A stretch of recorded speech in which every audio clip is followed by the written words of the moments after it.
તો કેમ છો મારા વાલા વિદ્યાર્થી મિત્રો? હું ગાંધી અવિનાશ, યોદ્ધા એકેડેમી. તો મેં જેમ તમને કીધું હતું કે આપણે એક નવી સિરીઝ શરૂ કરી રહ્યા છીએ જે અગ્નિવીર માટે સ્પેશિયલ છે. તો અગ્નિવીરમાં બંધારણમાંથી 1-2 માર્ક્સનું પૂછાય છે. તો એ બંધારણમાં શું શું આવે છે તો એના વિશેનું એક આખું 10 મિનિટના લેક્ચરમાં આખું બંધારણ જે તમારું મોસ્ટ ટાઈમ જે તમને હું અહીંયા ભણાવીશ. હું તમારો સમય બગાડ્યા વગર શરૂઆત કરું છું. તો બંધારણની જો કે શરૂઆત તો તમે જોવા જાવ તો આપણા પર નવી નવી પ્રજાતિઓએ રાજ કર્યું હતું ને એમાંથી અંગ્રેજો હતા એ અંગ્રેજો સર્વોચ્ચ પરી બની ગયા હતા અને એમણે 250 થી 300 વર્ષ આપણા ભારત પર શાસન કર્યું. પછી ધીરે ધીરે ભારત દેશમાં સત્યાગ્રહો થયા અને આઝાદી માટેની લડતો શરૂ થઈ. એમાં ભારત દેશમાં એક પ્રથમ એક્ટ આવે છે regulating act. Most IMP regulating act ક્યારે આવ્યો હતો? 1773 યાદ રાખજો. તેને કહેવાય છે બીજો કયા નામે ઓળખાય છે તો નિયામક ધારો. કયો? નિયામક ધારો. કયા વર્ષે આવ્યો હતો? 1773. સો એમાં જોગવાઈઓ શું હતી? તો જોગવાઈ હતી સૌ પ્રથમ સુપ્રીમ કોર્ટની સ્થાપના કરવામાં આવી હતી. તેના કારણે શું કરવામાં આવી? સૌ પ્રથમ સુપ્રીમ કોર્ટની સ્થાપના. અને સૌ પ્રથમ સુપ્રીમ કોર્ટની સ્થાપના કરવામાં આવી તો તેના અધ્યક્ષ કોણ હતા? તો યાદ રાખજો, સર એલિઝા ઇમ્પે. તેના અધ્યક્ષ કોણ હતા? Sir Elijah Impey. અને 3 અન્ય ન્યાયાધીશ હતા. તો યાદ રાખજો 1773 ની રેગ્યુલેટિંગ એક્ટની જોગવાઈ. ગવર્નર જનરલનું પદ પણ અહીંયા અસ્તિત્વ. એમાં ભારતના ગવર્નર, પછી બંગાળનો ગવર્નર, પછી બંગાળના ગવર્નર જનરલનું પદ અસ્તિત્વમાં આવે છે. તો પ્રથમ ગવર્નર જનરલ કોણ હતો? બંગાળનો પ્રથમ ગવર્નર જનરલ. યાદ રાખજો કોણ? બંગાળનો. તો હતો વોરન હેસ્ટિંગ. કોણ હતા? Warren Hastings.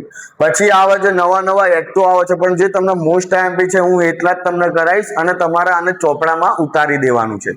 પછી આવે ચાર્ટર્ડ એક્ટ. દર 20 વર્ષે ચાર્ટર્ડ એક્ટ આવતા હોય છે. એમાં પ્રથમ ચાર્ટર્ડ એક્ટ આવે છે 1793. પ્રથમ ચાર્ટર્ડ એક્ટ આવે 1793. બીજો આવે છે 1813. ત્રીજો આવે છે 1833 ને ચોથો આવે છે 1853. યાદ રાખવાનું મોસ્ટ આઈએમપી ત્રીજા ચાર્ટર્ડ એક્ટમાં 1833 માં ભારતના ગવર્નર જનરલનું પદ અસ્તિત્વમાં આવે છે. ભારતના ગવર્નર જનરલનું પદ. અને પ્રથમ ભારતના ગવર્નર જનરલ પદ હોય છે વિલિયમ બેન્ટિક. પ્રથમ ભારતના મોસ્ટ આઈએમપી પ્રથમ ભારતના ગવર્નર જનરલ છે વિલિયમ બેન્ટિક. આ યાદ રાખજો. પછી આવે છે મોર્લે મિન્ટો એક્ટ. આ મોર્લે મિન્ટો એક્ટ કયા વર્ષે આવ્યો હતો? તો યાદ રાખજો 1909 માં. કયા વર્ષે આવ્યો હતો? 1909 માં. તો તમને કોઈ સાંપ્રદાયિક અથવા તો કોમવાદના જનક તરીકે કોને ઓળખવામાં આવે છે? તો મિન્ટોને ઓળખવામાં આવે. અહીંયાથી જ તે કોમવાદના, હિન્દુ મુસ્લિમના કોમવાદના બીજ રોપાયા હતા મોર્લે મિન્ટો.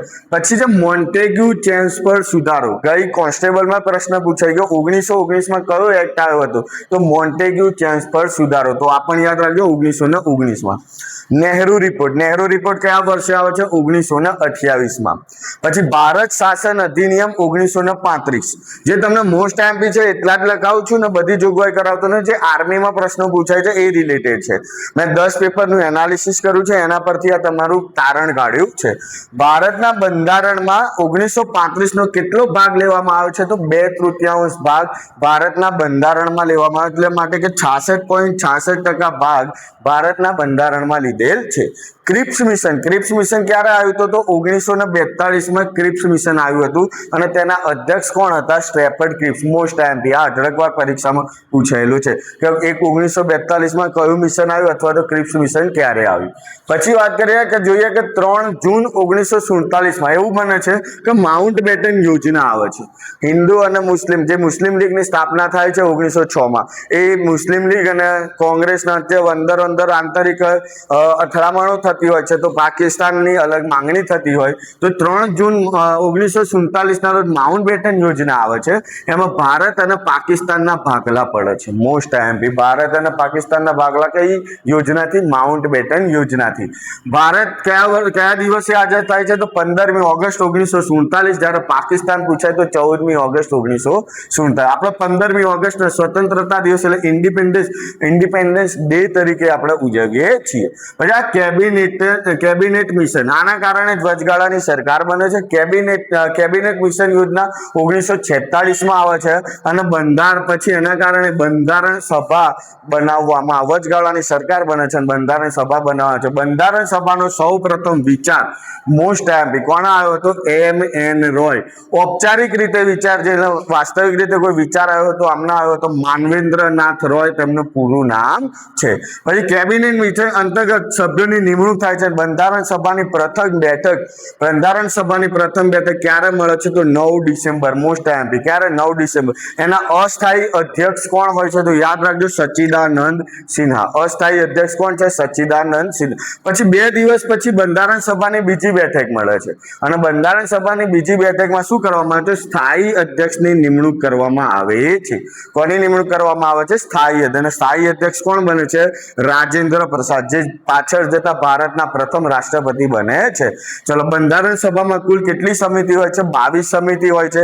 તેમાંથી મુખ્ય સમિતિ 8 છે અને તેમાંની પણ એક મુખ્ય સમિતિ હોય છે જેને પ્રારૂપ સમિતિ કહેવામાં આવે, ખરડા સમિતિ કહેવામાં આવે, મુસદ્દા સમિતિ તરીકે પણ ઓળખવામાં આવે છે. અને આ પ્રારૂપ સમિતિ, ખરડા કે મુસદ્દા, એ સમિતિના કેટલા સભ્યો હોય છે? તો યાદ રાખજો 7 સભ્યો હોય છે અને એમાં અધ્યક્ષ કોણ હોય છે? તો ડોક્ટર B.R. આંબેડકર. કોણ હોય છે? Doctor B.R. આંબેડકર, જેને ભારતના બંધારણના ઘડવૈયા તરીકે આપણે ઓળખીએ છીએ. અગાડી જોઈએ તો બંધારણ સભા બંધારણ બનાવી દે છે, બેઠકો મળે છે, 166 બેઠકો મળે છે અને એ રીતના આખું બંધારણ બને છે. બંધારણ અમલ ક્યારે થાય, મીન્સ કે સ્વીકારવામાં ક્યારે આવે છે? તો યાદ રાખજો 26 નવેમ્બર 1949, જેને બંધારણ દિવસ તરીકે ઓળખવામાં આવે છે. બંધારણને સ્વીકારવામાં આવે, પણ બંધારણ લાગુ અથવા તો અમલ, ચલો લાગુ અથવા તો અમલ પૂછાય તો તમારે યાદ રાખવાનું 26મી જાન્યુઆરી 1950 ના દિવસે બંધારણ લાગુ થાય છે. એટલે પ્રજાસત્તાક, પ્રજાની હાથમાં સત્તા આવે છે, એટલે પ્રજાસત્તાક દિવસ તરીકે આપણે ઓળખીએ છીએ. શરૂઆત જ્યારે બંધારણ બન્યું ત્યારે કેટલા ભાગ હતા? તો યાદ રાખજો 22 ભાગ, 8 અનુસૂચિ અને 395 અનુચ્છેદ હતા. અને હાલમાં કેટલા ભાગ છે? તો 25 ભાગ, 12 અનુસૂચિ, 444 પ્લસ અનુચ્છેદ અત્યારે હાલમાં છે. સમયગાળો કેટલો લાગ્યો હતો? તો 2 વર્ષ 11 મહિના અને 18 દિવસ જેટલો સમય લાગ્યો હતો. કેટલા પૈસાનો ખર્ચ થયો હતો? તો 64 લાખ રૂપિયાનો ખર્ચ થયો હતો. કેટલાનો? 64 લાખ રૂપિયાનો ખર્ચ થયો હતો. કેટલા દેશોના બંધારણનો અભ્યાસ કરવામાં? જેમ કે 1935 માંથી 2/3 ભાગ લેવામાં, એમ 60 દેશોના બંધારણમાંથી જે પણ સારી વસ્તુ લાગી તે આપણા બંધારણમાં ઉમેરવામાં આવેલી છે. ચલો, કેટલા સભ્યોએ સહી કરી હતી? તો 299 માંથી 284 સભ્યોએ શું કર્યા હતા? હસ્તાક્ષર કર્યા હતા બંધારણ. ચલો, બંધારણનો સ્તૂપ, જે 60 દેશોના બંધારણ, તો મુખ્ય આપણે મોસ્ટ એમ્પીઓ એ જ જોશું. તો અમેરિકામાંથી શું લેવામાં આવ્યું? તો અમેરિકામાંથી આમુખ, ઉપરાષ્ટ્રપતિનો હોદ્દો અને મૂળભૂત અધિકાર. મોસ્ટ એમ્પી મૂળભૂત અધિકાર ભાગ 3માં આપેલું છે, જેને આપણે આમુખ અમેરિકામાંથી લેવામાં આવ્યું, ઉપરાષ્ટ્રપતિનો હોદ્દો અને મૂળભૂત અધિકાર તે અમેરિકામાંથી લેવામાં. આફ્રિકામાંથી શું લેવામાં આવ્યું? તો બંધારણીય સુધારાની જોગવાઈ લેવામાં આવી, જે અનુચ્છેદ 368માં આપણને જોવા મળે છે. ભાગ 20 અનુચ્છેદ 368 એક જ આવે છે, બંધારણના સુધારાની જોગવાઈ, જે આફ્રિકાથી લીધેલ. રશિયામાંથી શું લેવામાં આવ્યું છે? તો મૂળભૂત ફરજો. આ ગઈ આર્મીની પરીક્ષામાં પ્રશ્ન થયો. આપણા મૌલિક કર્તવ્યો કેટલા છે? મૂળભૂત ફરજો કેટલી છે? તો 11. જો યાદ રાખજો, શરૂઆતમાં એક પણ મૂળભૂત ફરજ નથી. 42માં બંધારણ સુધારો 1976 દ્વારા 10 મૂળભૂત ફરજ ઉમેરવામાં આવે છે અને 11મી મૂળભૂત ફરજ જે ગઈ પીએસઆઈમાં પૂછાઈ ગયો, 86મો બંધારણીય સુધારો 2002 દ્વારા ઉમેરવામાં આવે. લખવું હોય તો લખી લેજો, 86મો બંધારણીય સુધારો, 11મી ફરજ. અને 10 મૂળભૂત ફરજ 42માં બંધારણીય સુધારા 1976. કટોકટીની જોગવાઈ, જો જોવા જઈએ તો કટોકટીની જોગવાઈ આમ પરીક્ષામાં પૂછે જર્મનીમાંથી. ક્યાંથી લેવામાં આવી છે? જર્મની. ફ્રાન્સમાંથી શું લેવામાં આવેલું છે? તો સમાનતા, સ્વતંત્રતા અને બંધુત્વનું.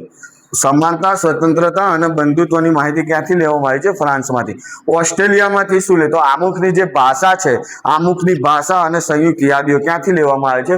ઓસ્ટ્રેલિયામાંથી લેવામાં આવે છે. તો આ હતું એક બંધારણનો પ્રથમ ભાગ. હું બીજો ભાગ તમને લઈને આવું છું, તેમાં જ કન્ટિન્યુ કરીશું આપણે. જય હિન્દ, જય ભારત, વંદે માતરમ.